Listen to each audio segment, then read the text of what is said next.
Sekarang buka di Amsal 4 ayat 23. Amsal 4 ayat 23. Saya bacakan saja. Ya, 23. Jagalah hatimu dengan segala kewaspadaan, karena dari situlah terpancar kehidupan. Kita disuruh jaga hati kita begitu rupa. Yang bisa menjagain hati kita ya diri kita sendiri. Kita akan bisa menjaga hati kita kalau kita nyerahin diri sama Tuhan. Bagaimana cara menjaga hati? Salah satunya sekarang buka di Amsal 12 ayat yang ke-16. Amsal 12 ayat yang ke-16. Saya bacakan ya.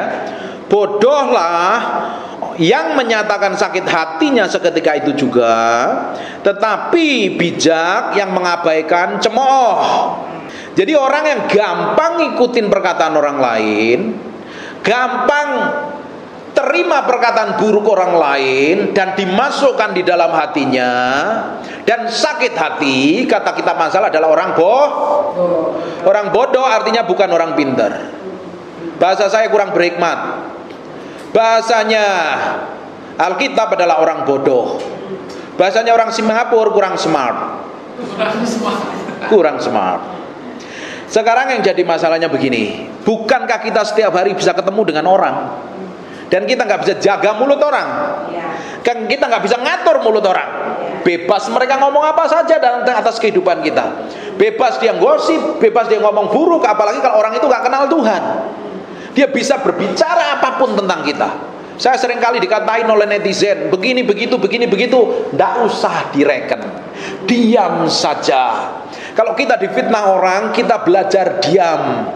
Waktu kita diam, artinya kita menyerahkan sepenuhnya kepada Tuhan. Kita beri waktu Tuhan untuk membela kita. Kita beri waktu Tuhan untuk menjelaskan segala sesuatunya tentang diri kita. Tapi daging kita biasanya pingin klarifikasi. Betul apa enggak? Ketika kita diomongin orang, wah aku gak seperti dia, aku gak seperti itu, terus kita kepikiran perkataan orang lain. Kata kitab Amsal tadi, orang bodoh. Sekarang harus serahin aja sama Tuhan. Boleh kamu ngomong apapun juga, boleh kamu ceritakan apapun juga. Kamu kan gak tahu hidup saya. Yang tahu hidup saya kan suami saya dengan Tuhan, saya dengan Tuhan. Saya jalan sama Tuhan. Waktu kita mencari pembelaan diri, artinya kita membela diri kita membenarkan diri kita. Kamu udah dapat pembenaran. Tapi kalau kita berdiam diri, Tuhan yang akan bela kita. Berapa banyak kita terjebak dengan perkataan orang lain, padahal kita tahu orang lain bisa ngomong bebas apapun juga. Kita mesti tahu hidup kita tidak ditentukan oleh perkataan orang lain. Hidup kita ditentukan oleh firman Tuhan. Orang boleh ngomong apapun juga, orang boleh fitnah apapun juga, orang boleh jelekin apapun juga, orang boleh katakan apapun juga. Kita nggak perlu dengerin kalau kata-kata itu buruk, karena itu tidak mulia, tidak kudus, tidak suci, tidak sedap didengar, tidak patut dipuji, tidak disebut kebajikan. Saya mau pikirin janji Tuhan. Dan orang sampai seperti itu harus ngerti firman, menaklukkan pikirannya pada pusat kehendak Tuhan. Makanya kita harus ngerti firman. Jadi kalau ada masalah seperti itu, kita mesti pakai ayat yang mana, pasal yang mana. Banyak orang Kristen rajin ke gereja, udah sekolah minggu dari kecil, sudah tua di gereja, makan di gereja, tapi nggak ngerti firman, nggak ngerti pakai ayat yang mana waktu hadapin masalah. Kalau kita nggak ngerti pakai ayat yang mana, pasal yang mana untuk menangkal semua pikiran jahat, kita ngikutin kemauan kita sendiri, akhirnya kita yang terluka dan sakit hati. Berapa banyak orang seperti itu, ditipu setan. Saya udah ngajar judulnya umpan iblis. Cari di YouTube, dengerin. Kita sering kali makan umpannya setan. Umpannya setan tahu apa namanya? Kecewa. Kata kecewa dalam bahasa aslinya, bahasa Alkitab artinya itu umpan. Dilemparin umpan. Dengerin khotbah saya jendernya umpan iblis ya. Dikasih umpan. Nah setan itu kan datangnya nggak seperti setan di Indonesia, seperti genderuwo, pocong dan kuntilanak. Kalau setan datang seperti itu kan kita kabur lari, betul apa enggak? Kan Berjaga-jagalah setiap saat, sebab lawanmu mengaum-ngaum seperti singa mencari mangsa. Orang yang dapat, supaya kalau didapat orang yang lemah, dia akan ditelannya. Seperti singa bukan berarti singa. Bisa saja dia nyamuk, bisa saja dia kucing, bisa saja seperti apapun juga, ngaumnya seperti singa. Makanya dia pakai tipu daya begitu rupa, namanya tipu daya tadi. Salah satunya umpan, namanya kekecewaan. Bagaimana kita kecewa? Kita kecewa itu kan gak langsung ujuk-ujuk kecewa. Pasti ada orang melakukan segala sesuatu terhadap diri kita kan. Nah, setan pakai orang-orang yang gak kenal Tuhan. Bahkan setan kadang pakai orang-orang yang hidupnya gak benar di hadapan Tuhan. Dipakai untuk membuat anak-anak Tuhan itu tertipu daya tadi loh. Bisa ditelan tadi loh. Kalau makan umpannya dia, ngerti gak? Namanya kekecewaan. Setan dalam bentuk roh kan. Dia harus manifestasi kan, untuk manifestasikan pekerjaannya ke muka bumi kan. Dia butuh orang untuk memanifestasikan pekerjaannya. Ingat gak di kitab Matius, ketika setan diusir, dia mengembara ke tempat-tempat yang tandus, tidak dapat dijumpai. Semuanya dia balik ke rumah yang kosong, terdapat rapi, teratur. Tapi setan kan gak akan diem. Dia bawa 7 roh jahat untuk memasukin orang itu. Ngerti gak?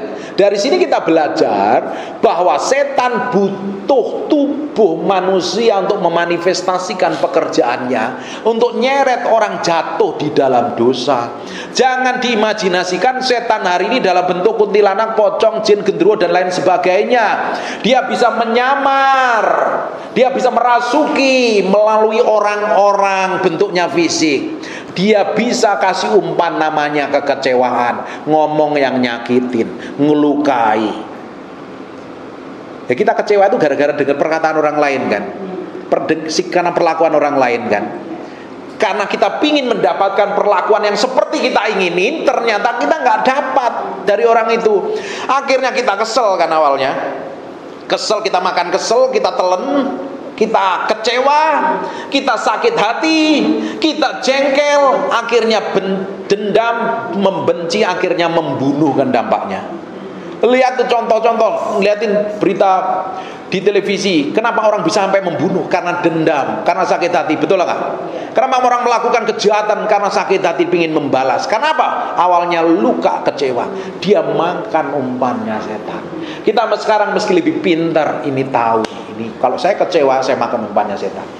Makanya orang yang kecewa, semakin dia balas, semakin dia teriak, semakin dia bereaksi, semakin sakit kan? Benar nggak? Karena waktu dia makan umpan itu, kailnya masuk lebih dalam. Makanya orang-orang kayak begini kan susah lepas kan? Betul apa enggak? Semakin kita dikeselin orang dan semakin kita kecewa, semakin sakit hati loh kita. Semakin kita tanggapin orang yang nyebelin kita, semakin kita sakit hati kan? Bener ya? Makanya lebih baik diam saja. Diam saja, kita tunggu Tuhan bekerja. Dan untuk diam kan diperlukan pikul salib, sangkal diri, mati daging. Reaksi kita langsungnya gue pengen balas, ngeliat mukanya langsung dia lagi ogah,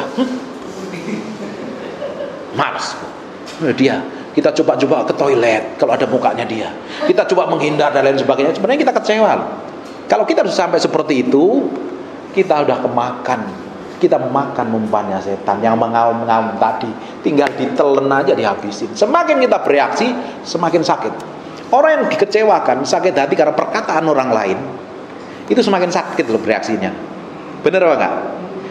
Kayak ibu nih, ada orang ngomongin dia, terus ibu bereaksi, semakin sakit loh. Bener enggak? Semakin sakit. Terus dia semakin seneng lagi. Bener enggak?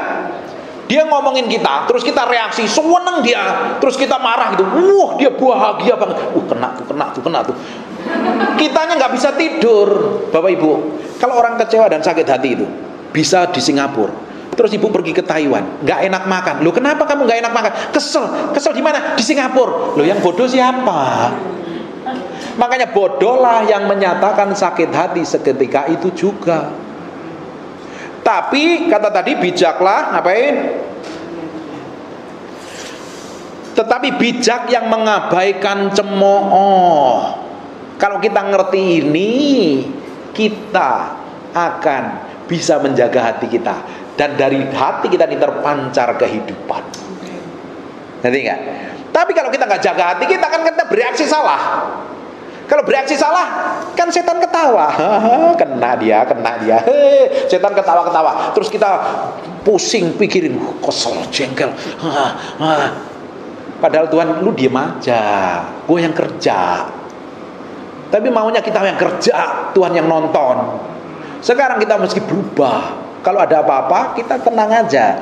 Tahu nih Tuhan mau kerja.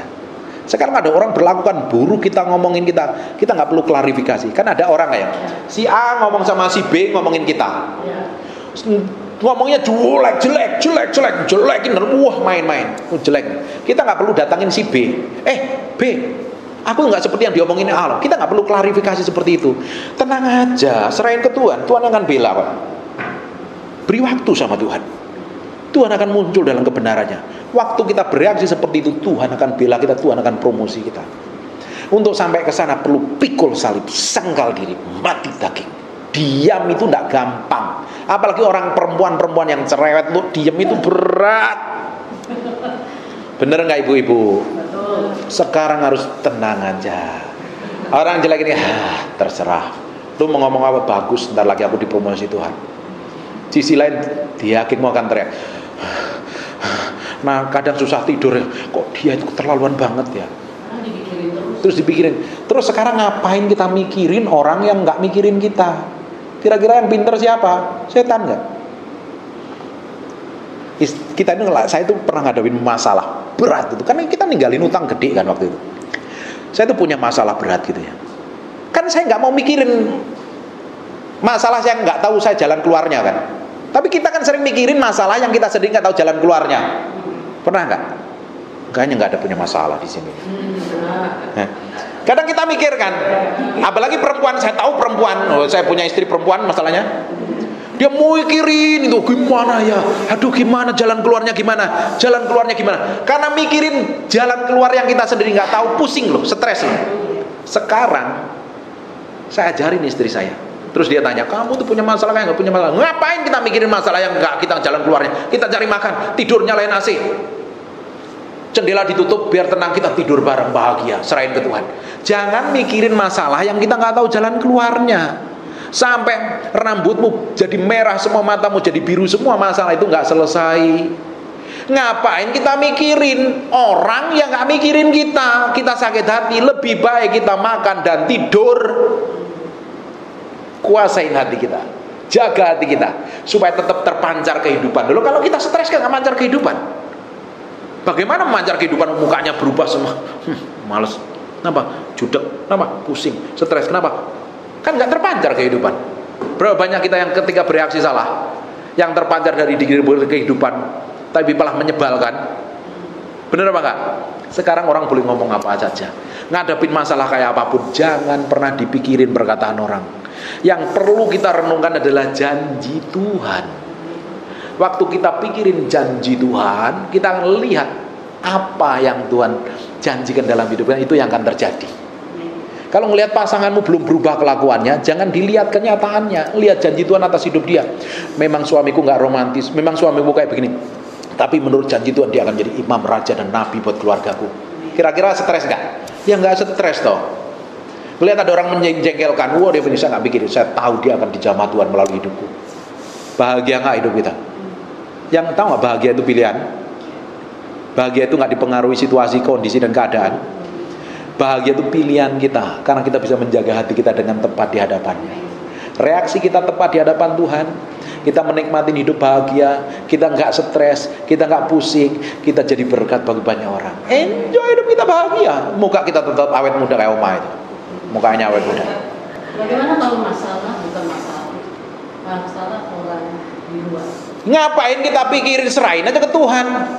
Kita kan nggak mau jadi pendamai nih. Masalahnya kalau kita lihat teman kita main ini, wah saling Gegeran, tenang aja, serahin sama Tuhan. Doain sama Tuhan. Tuhan aja begitu ya. Doa sama Tuhan. Mama sering kepancing gitu mikirin apa? Nggak usah dipikirin, ngapain masalah orang kok dipikirin malah.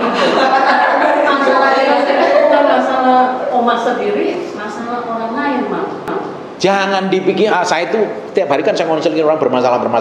Banyak yang horor-horor itu banyak, ruwet, kacau pokoknya. Tiap hari itu, tiap hari itu ada orang berbeda konseling. Saya nggak pikirin, serahin aja Tuhan, ini orang ini bermasalah. Kalau engkau pakai aku jadi berkat, aku doakan orang ini masalahnya selesai. Serahkan dalam tangan kuasa Tuhan. Dia kan pasti telepon lagi. Kita ajarin sesuai dengan firman Tuhan. Jangan kita mikirin masalah kita, mikirin masalah orang. Itu namanya nambah persoalan dalam diri sendiri. Serahin ke Tuhan. Kita kan mau hidup bahagia ikut Tuhan. Ngapain sampai pusing-pusing mikirin, oh dia gimana? Ini istri saya. Istri saya tahu nih. Kalau ada orang saya konselingin, bantah terus, saya marah-marahin. Saya sering diomelin istri saya. Kamu tuh orang dimarah-marahin terus. Dia harus ngikutin firman Tuhan, saya bilang. Dan saya nggak mikirin setelah itu. Tapi orang itu mesti datang lagi sih, konseling terus. 2 bulan, 3 bulan orangnya dipulihkan Tuhan, puji Tuhan gitu. Saya nggak pikirin masalah orang, ngapain saya pikirin masalah orang. Kita kan jadi pengimam. Kita hari ini kan posisinya imam, raja dan nabi kan. Imamat yang rajani kan. Kita ini adalah imamat yang rajani. Kita ini jadi pengantara antara orang berdosa dengan Tuhan kan. Masa kita jadi pengantaranya kita ikut pusing? Enjoy dong, tenang aja, serahin aja ke Tuhan. Oh kamu ribut gegeran ya, kalau kita bisa pertemukan, kita pertemukan. Kamu bertobat, saya kasih solusi. Apa yang kita hidupin dengan istri saya. Kan kadang kita ini nggak selalu everything is okay kan. Kadang silang pendapat dan lain sebagainya. Ada miskomunikasi di dalamnya. Kadang ribut, nggak mungkin keluarga bahasa roh terus kan, nggak mungkin ya kan. Mesra di awang-awangnya, kadang kita gegeran. Kalau kita ribut meruncing itu tak dudukin bareng. Saya punya perjanjian sama dia. Kita boleh ribut besar, boleh, tapi tidak lebih dari 2 menit. Wah, pikul salib sangkal diri mati daging itu. Tahu nggak itu pikul salib sangkal diri mati daging itu? Artinya saya meski selesaikan dong. Saya duduk bareng. Ini masalah. Biasanya perempuan di mana-mana perempuan selalu benar sejagat raya. Dan suami harus ngalah kan? Tahu itu kan? Sebagai laki kan harus sadar diri. Oke, kita punya masalah begini. Oh masih dia nggak terima. Oke, kita dudukin bareng. Mungkin saya punya salah 80%, kamu 20%, atau kamu punya salah 70%, saya 30%. Ngapain kita pikirin masalah ini? Kita cari solusinya. Kita damai. Buat apa? Ya udah aku minta maaf, peluk, I love you. Rayuan pulau kelapa, aku cintaku negeri, peluk, kelar, beres kan? Sekarang ya. Kita cepat selesaikan. Akhirnya kita nggak ribut. Kita kan harus bisa ngatur. Kita bisa menempatkan hati kita dengan tepat. Kita berhadapan dengan suami kita kita kan sebenarnya udah tahu kan, meski bagaimana kan. Nah kita harus bertindak tepat gitu di hadapan Tuhan. Akhirnya nggak ribut, cepet kelar masalahnya. Terus biasanya kalau sudah ribut tak ajak makan. Kalau diajak makan kan dia diem kan. Di mana-mana kalau orang ribut itu kalau dia kasih makanan kan diem kan. Makan yang dia suka apa udah kelar lah. Harus damai lah gitu. Jangan pernah dipikirin terus cari kesalahannya, cari kekurangannya, nggak akan selesai. Kita itu masih daging, masih punya kelemahan. Tenang aja, enjoy, serahin sama Tuhan. Ya, Tuhan bekerja di antara kita. Amin.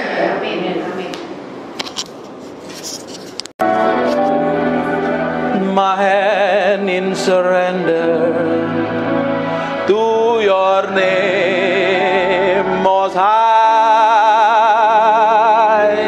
I'm yielding to your spirit, walking in your love.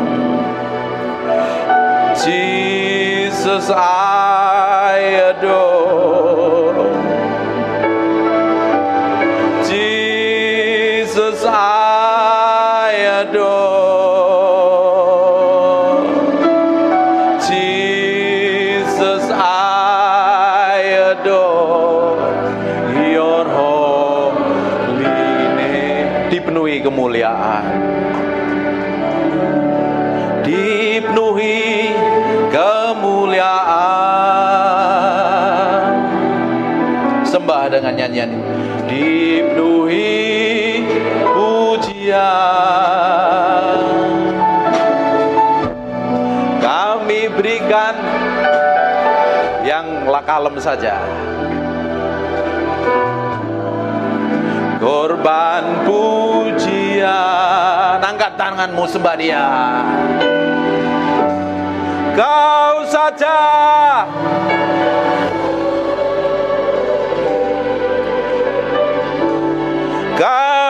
saja yang layak, Kau layak terima glory. Yesus, Kau Tuhan.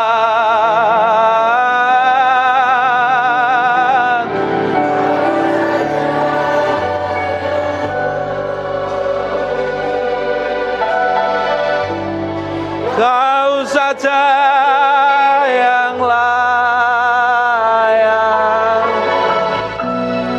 Kau layak terima glory.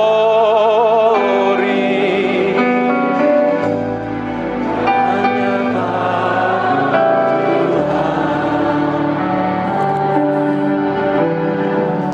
dipenuhi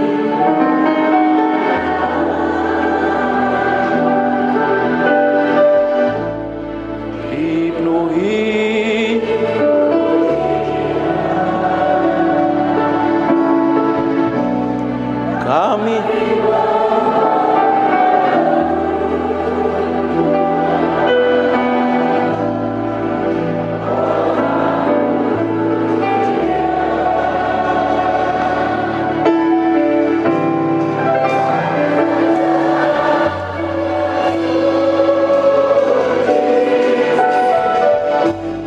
Kau saja yang layak, Kau layak terima glory. Yesus, Kau Tuhan. Kau saja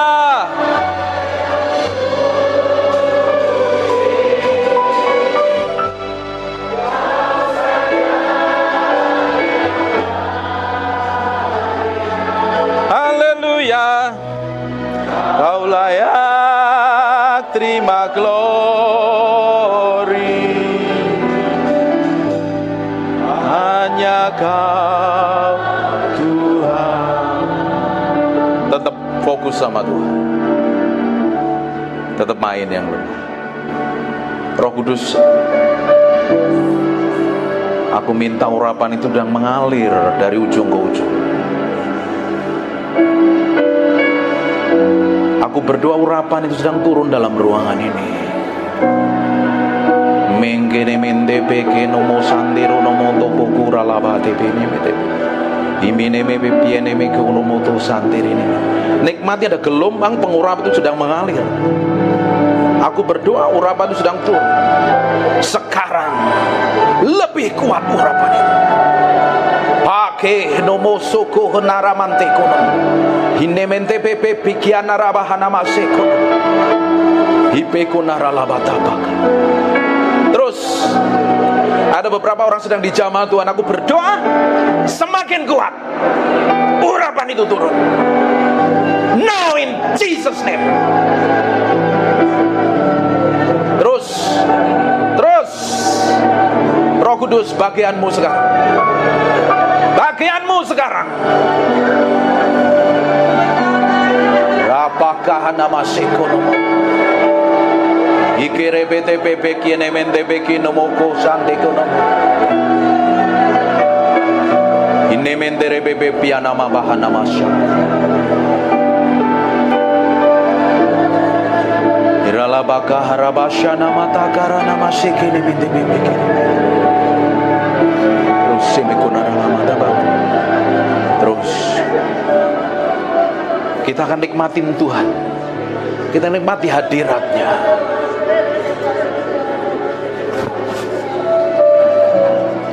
Terus Tuhan, pagi hari ini hadir dalam ruangan ini Tuhan. Lawat orang-orang yang haus dan lapar. Lawat orang yang haus dan lapar ini.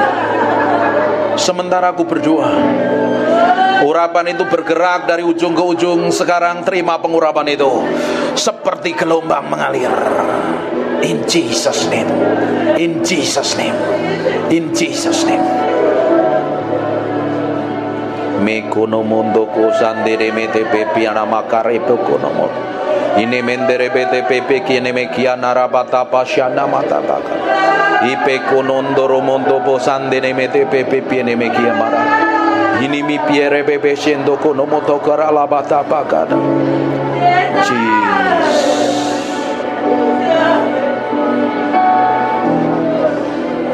Terus Tuhan, buat sesuatu yang berbeda pagi hari ini.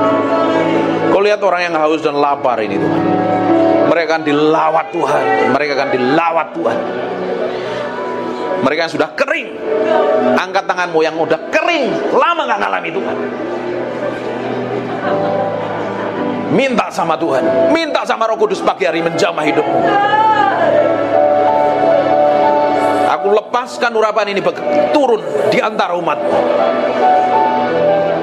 Ada kuasa Allah yang bergetar. Tiba-tiba ada beberapa orang dijamah Tuhan, sampai engkau gak tahan. Urapan itu semakin kuat. Sekarang Jesus name, Jesus name. Terus ada orang-orang gak tahan. Kuat sekali urapan di ruangan ini. Sekarang jamah Tuhan, jamah Tuhan. Terima pengurapan itu, terima pengurapan itu.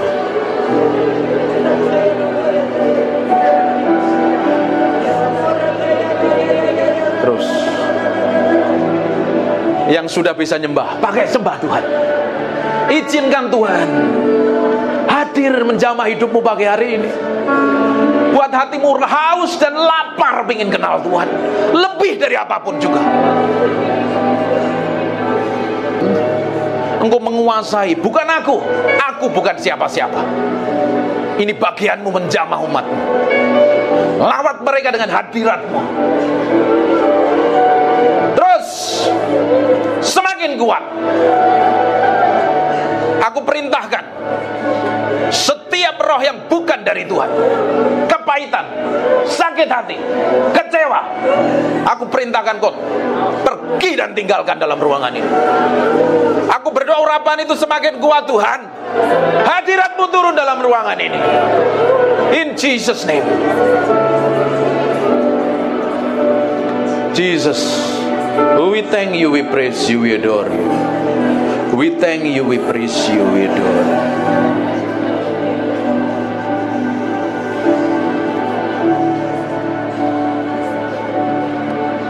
We praise you, we adore you.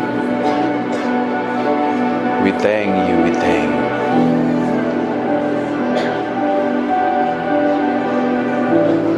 Aku berdoa engkau tetap tinggal dalam ruangan ini menjamah umat. Haleluya.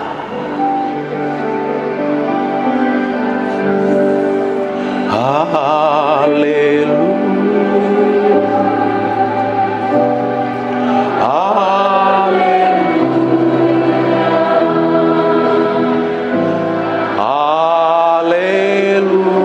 Angkat tanganmu, sembah Dia.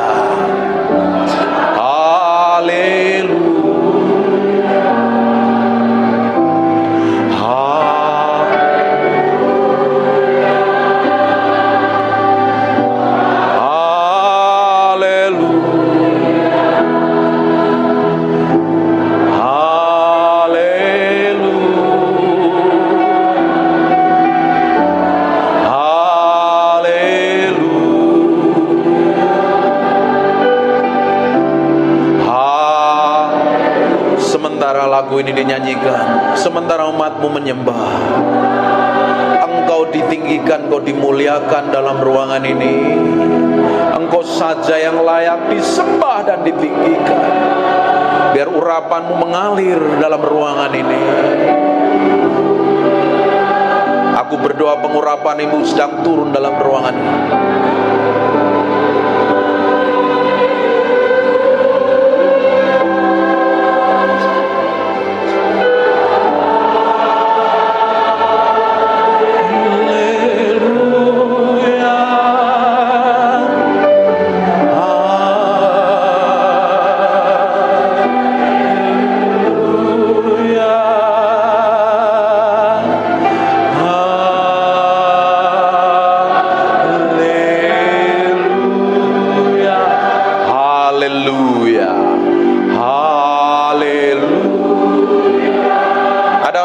sakit, taruh tangan kananmu di bagian yang sakit. Saya mau berdoa. Aku berdoa, urapan kesembuhan itu turun dalam ruangan ini.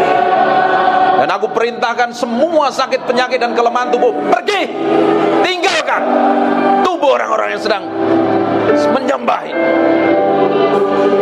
Dalam nama Yesus, dalam nama Yesus.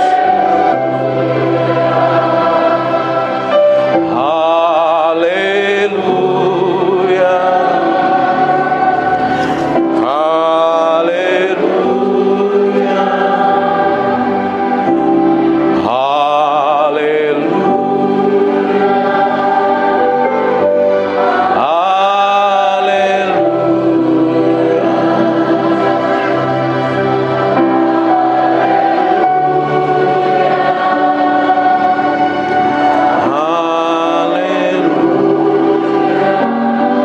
Bapa, dalam nama Yesus, aku berserah penuh kepadamu.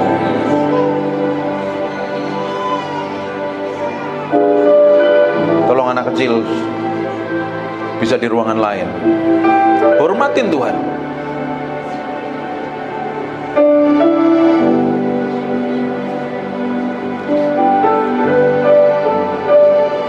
Makasih Tuhan. Terima kasih Tuhan. Kalau anaknya diam gak apa-apa. Kalau anaknya berisik, suruh pindah ke ruang lain. Terima kasih. Terima kasih buat hadiratmu. Terima kasih buat jamahanmu. Saya mau duduk diam, tetap menyembah Tuhan dan menikmati hadirat Tuhan. Dalam nama Yesus, haleluya, amin. Amin, amin. Buka matanya, silakan duduk. Yoro laini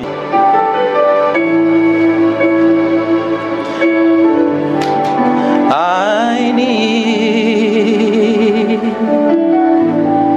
yoro laini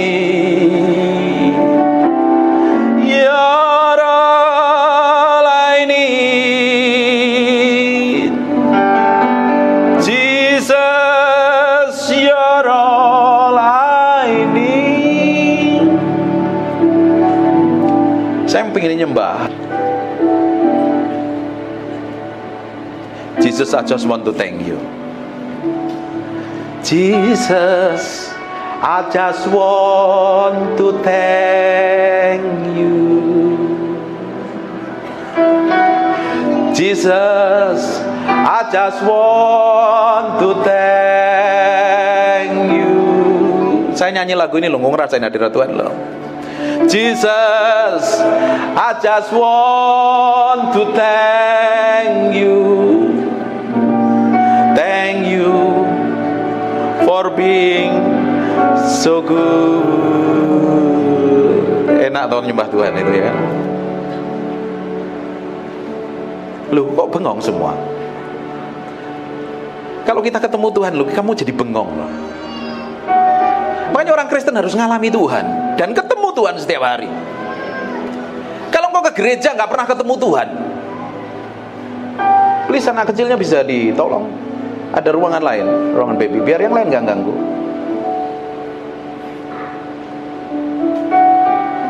Kalau kita ngalami Tuhan, kita ketemu Tuhan, kita memiliki hubungan kedekatan dengan Tuhan. Hidupmu berbeda, kelakuanmu berbeda, sikapmu berbeda. Tapi banyak orang Kristen datang ke gereja rajin ibadah, kelakuannya gak berubah dari tahun ke tahun, tetap sama, menjadi manusia yang lama. Harusnya setiap hari kita berjalan bersama Tuhan, bergaul dengan Tuhan. Karakter, sikap, kelakuan, tindakanmu berubah menjadi sama seperti Tuhan. Harusnya. Tapi tidak semua orang nyampe ke sana. Dia lebih senang ngikutin dagingnya, ngikutin hawa nafsunya, ngikutin egonya. Tidak mau tunduk dan submit kepada Tuhan.